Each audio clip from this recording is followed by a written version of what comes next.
All right, look, here's the deal. I stopped doing cardio and lost 50 pounds. Now, I know how that sounds. And for most of my life, I believed that if you wanted to lose weight, you did more cardio, more running, more time on the machine, more sweat. That was the deal. That was what I understood. So I did that every single time I wanted to cut weight. Did it work? Of course, right? You do enough cardio and yeah, you lose weight.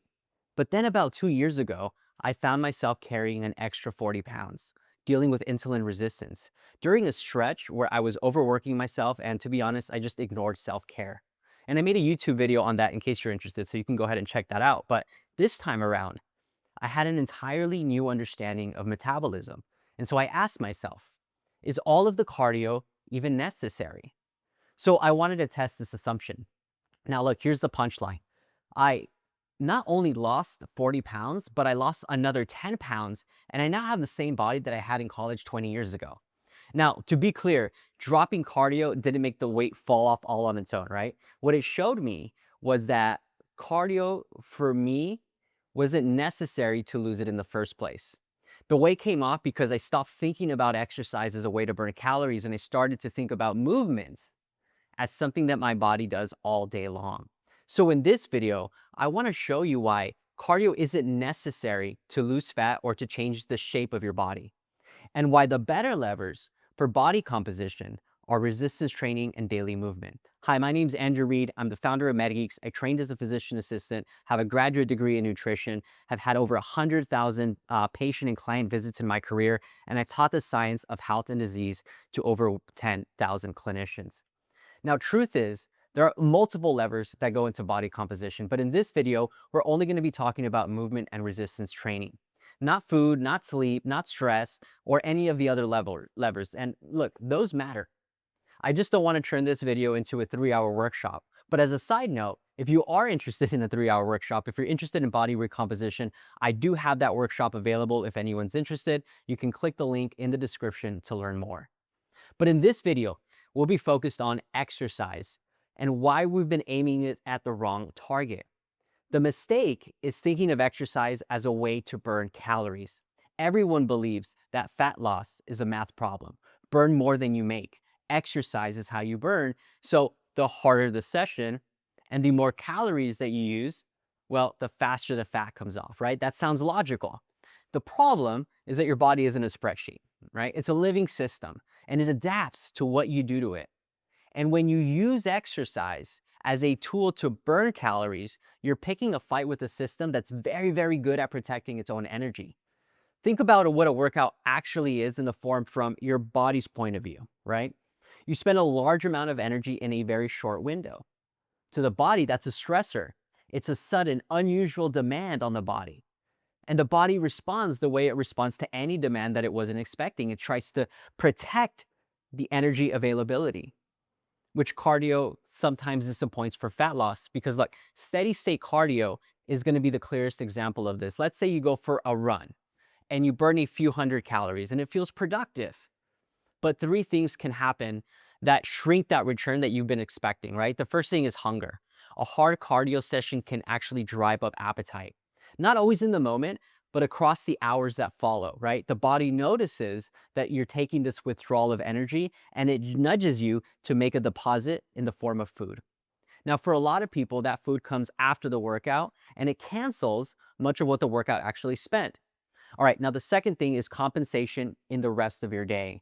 This one is really invisible. A lot of people don't notice it, and that's why it's actually very, very powerful. After a demanding session, a lot of people will unconsciously move less the rest of the day. They take the elevator, they sit longer, they fidget less, right? They feel like maybe they earned a rest, so the body takes it. And part of the calories that you burn in the session will get recouped through the calories that you don't burn over the following 23 hours. The third thing is efficiency. The body is a learning machine. Do the same run at the same pace often enough and your body just gets better at it, right? This is a good thing, but it means better means cheaper, right? Means you're able to do things without expending the same amount of energy. So you're spending less energy. So the exact same distance is done with fewer calories than it did when you first started learning how to do that exercise. Partly because you improved, right? And partly because maybe you're moving a lighter body at this point as well. The workout that used to be a challenge becomes routine, and the body has learned to kind of fund that with less energy. So put those three things together and you get an experience, right, that a lot of people who rely on cardio for fat loss eventually recognize. You're doing more, but your weight stays stagnant. So what happens? You come to the logical conclusion that you're not doing enough.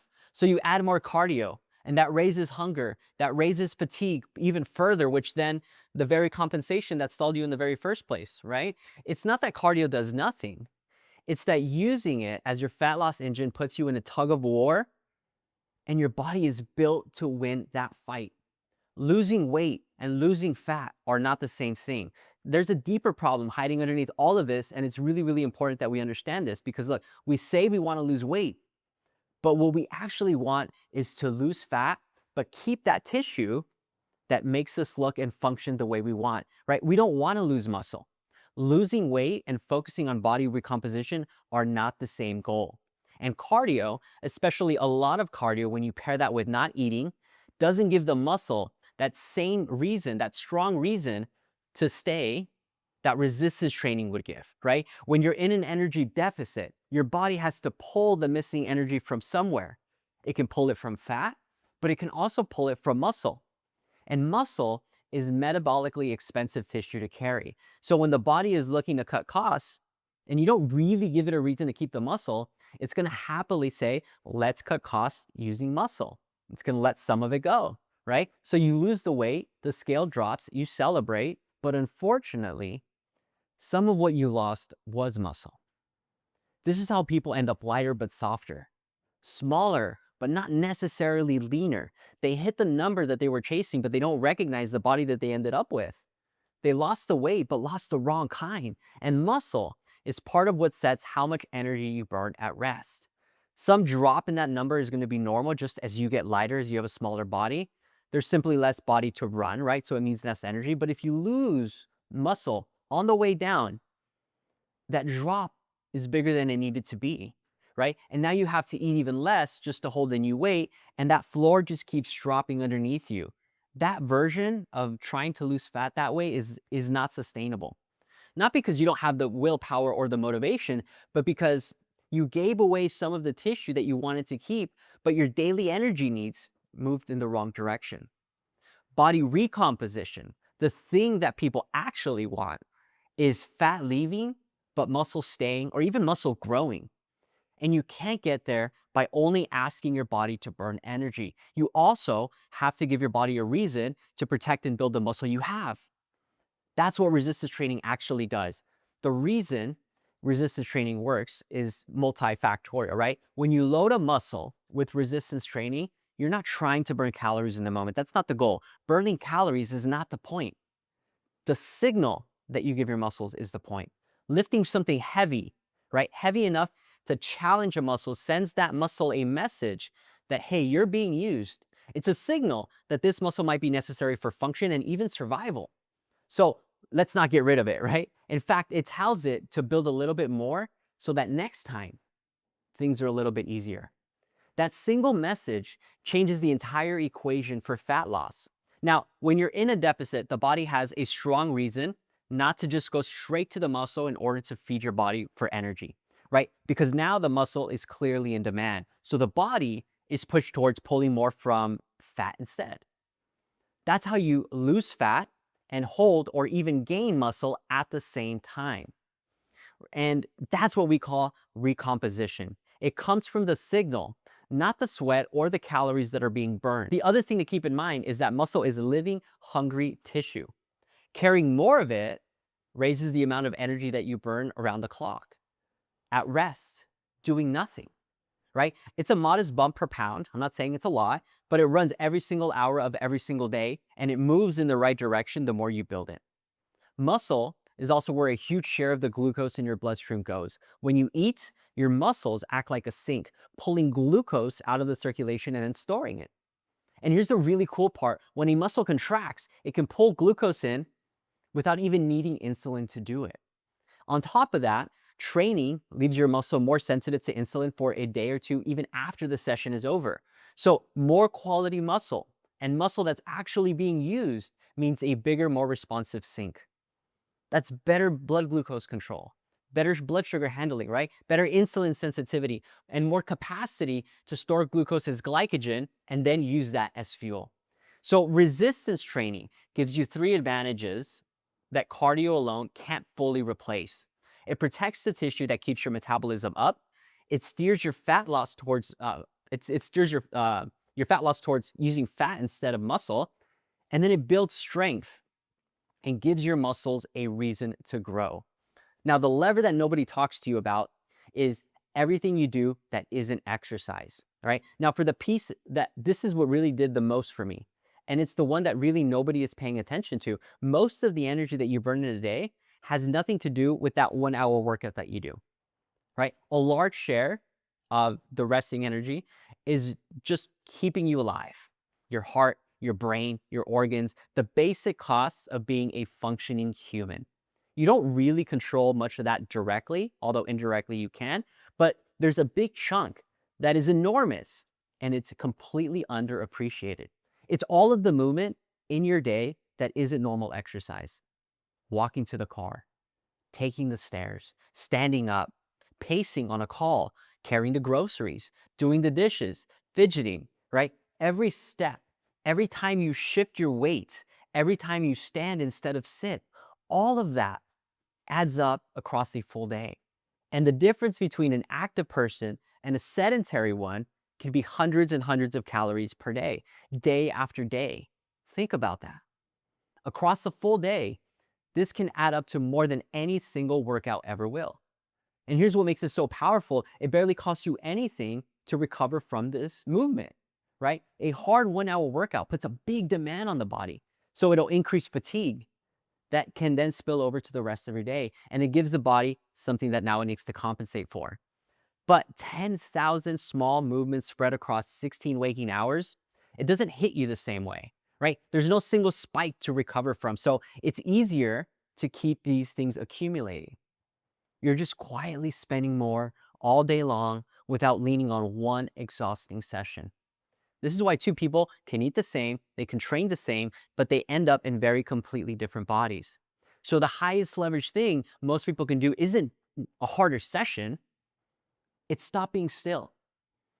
Sitting is its own problem, and this isn't only about the calories that you're not burning while sitting. Look, prolonged sitting does something specific to your body independent of weight or your workout. When you sit still for a long stretch, the muscles in your legs go quiet. And when those big muscles go quiet for hours, the machinery inside of them that pulls fat and sugar right out of your blood starts to power down. Your body gets worse at clearing what's in circulation. Now, the interesting part is that working out on a daily basis cannot fully undo all of this sitting, right? You can train hard in the morning and still spend the next 9 hours sitting. And those 9 hours carry their own metabolic cost.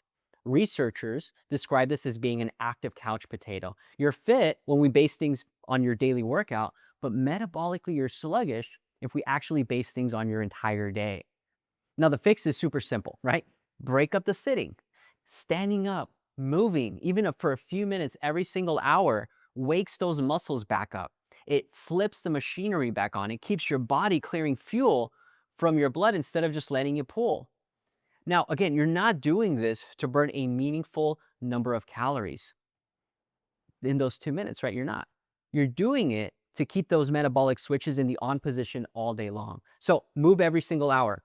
Now, there are three more parts to this movement story. I want you to move frequently. You can aim for anywhere between 8,000 to 10,000 daily steps, more if you can, right? And the other thing is I want you to make sure that you're moving every single hour. Now, lastly, I want to make sure that you're not sitting for longer than 6 to 8 hours per day. Now, on the surface, all of these goals, they sound the same. And the truth is they're very similar, but hitting all three prevents you from gaming the system, right? Look, you can hit a step count in 1 hour, but then not move for 23 hours. You can move every hour for a few minutes and then sit for 57 minutes. So using all three of these goals actually allows you or helps you hedge your bets, right? And so, okay, here's what the day actually looks like. The foundation is going to be daily movement. Get your steps in. Walk when you could sit, stand when you could sit down, and break up long stretches of sitting by moving every single hour. This is going to be the biggest, most sustainable lever that you have, and it's one that really hides in plain sight because it never really feels like exercise. Now, on top of that, you used your muscles by moving and lifting heavy things. Now, this is important. Heavy is in relation to you, not compared to what's heavy for anybody else. All you need are 2 to 3 sessions per week, each session being 30 to 45 minutes, and that's plenty. What I want you to do though is focus on full body workouts, and I want you to focus on compound movements. These are movements that use big joints like hips, right? Squats, deadlifts, shoulders, press, push, pull, those types of movements, right? Because look, the goal isn't body level volume, if you will. It's enough strength and muscle to change how your body looks, functions, and ultimately ages. Many people think that it's too late to start once you've hit a certain age, and that's not true. You can still build muscle and definitely increase strength regardless of your age. Now, with that said, the sooner you start, the better. But I never want you to think that it's too late to start. And that's it. That's the whole game. Daily movement as the base. Resistance training as a signal to your muscles that, hey, we need you, but not necessarily hours of cardio. When you build the day this way, you make fat loss easier because your daily movement can add up to more than a single workout without that fatigue or the recovery costs that many people who with chronic disease encounter. Right? You keep and build muscle because you're lifting. So the fat you lose is actually going to be most likely fat. Your resting metabolism holds up better because you preserve more muscle. Your body gets better at handling food because trained muscle and a body that moves all day is a body that can handle fuel better. And all of this is sustainable because none of it depends on suffering through a session that you dread while you then compensate for it throughout the rest of the day. That's how the weight came off for me. It wasn't a better workout. It wasn't a longer workout. It was a better built out day. Day after day after day. Consistency, right? It was a better built out day. Now, to be clear, I am not telling you that cardio is useless. It's not. Your heart, your lungs, your cardiovascular fitness matter enormously. The ability to sustain effort, to recover, to hold a strong aerobic engine is one of the most reliable markers of long-term health there is. Conditioning is genuinely worth having, and moving your body vigorously is good for you, right? In ways that go far beyond just the weight. So I'm not anti-cardio, right? This was never about being anti-cardio. If you love to run or ride or row, keep doing it. What I'm arguing against is treating cardio as your whole strategy for fat loss and for body recomposition. Cardio can absolutely contribute to fat loss. What it can't replace is the direct muscle building and muscle retention signal that you can only get through resistance training. So if body composition is the goal, cardio isn't necessarily the main tool. Lead with resistance training and focus on daily movement all day long. And then you can let cardio do what it's good at, right? Heart conditioning and some of that extra output on top of all of this. And also remember, from the beginning of the video, these aren't the only two things that matter. Nutrition matters, sleep and circadian rhythms matter, stress matters. There are many things that matter. It's also important to know that calories still decide whether your body mass goes up or down, but they don't tell you the whole story when it comes to body composition. Your hormones, catecholamines, your insulin sensitivity, your thyroid function, your mitochondrial health, all of these things, they shape how hungry you are. They shape how much you move and whether the weight that comes off is actually fat or muscle. Again, there are a lot of things that matter. I just didn't have the time to dive into everything in one 20-minute video. So I wanted to really just focus this on movement because I think it's very underappreciated. So I hope this shifts how you think about exercise. If this changed how you see your own situation, then look, the next step is finding out where your metabolic capacity stands. That's why I created a free metabolic capacity assessment. It's a way to look one level down at your system and see how much reserve you're actually working with before you decide what to change. It's completely free. If you're interested, click the link in the description to learn more. Lastly, if you are interested in our body composition workshop, you can click the link in the bio to learn more about that. And that's the end of this video. We'll see you in the next one to better health with better science. Take care. Bye.